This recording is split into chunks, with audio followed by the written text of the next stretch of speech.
Mais par contre, là, après, je l'ai présenté à Columbia. C'est une petite ville dans le Missouri, c'est l'Amérique profonde. Là-bas, ils votent 99% pour Donald Trump, par exemple. Et donc, même physiquement, ils sont différents. On dirait des boucherons. En plus, la salle était extraordinaire. C'est la plus extraordinaire salle de cinéma que j'ai présenté mon film. C'est une salle boulangerie, cinéma-boulangerie. C'est une partie boulangerie, une partie salle. Les gens rentraient dans la salle avec un plateau de viennoiserie. Et à chaque fauteuil, il y a une place, enfin un truc pour poser le plat de viennoiserie. Ils étaient vraiment costauds avec enfin, des chemises de bûcheron, avec des bretelles. Vous aviez peur un peu là, enfin, en Non, non, termes non, non. juste Moi, de préjugés, genre je vais comme je présenter mon connais mon film à des film, je bûcherons. sais qu'il n'y a pas. Enfin, mais j'étais curieux de leur réaction. Et à la fin du film, c'était le plus émouvant de toutes les présentations de films que j'ai eues dans le monde. Ils m'ont étreint.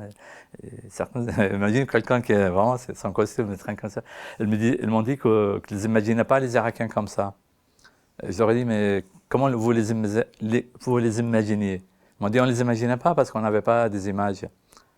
Et ça m'a intrigué parce que je me suis dit, tiens, mais dis donc, ça nous révèle l'importance de l'image. En l'absence d'image, vous pouvez anéantir un pays, une population, parce qu'il n'y a pas d'image, mais s'il y a ces images, ça crée une interdiction. Voilà, c'est des gens, des vrais, qui vous ressemblent. Parce que m'ont dit les Américains que finalement, cette famille irakienne, ma famille, leur ressemblait.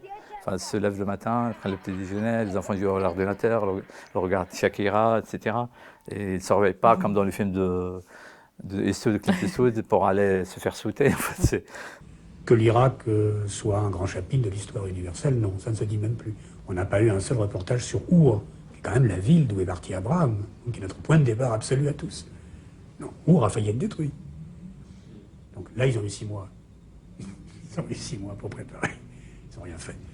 Donc après, oui, c'est trop tard. Après, c'est trop tard, et après, on fait la mise en scène du trop tard. On est désolé, on n'a pas d'image, et voilà le studio, il est vide, à vous un tel, à vous Agnières, à vous Riyad.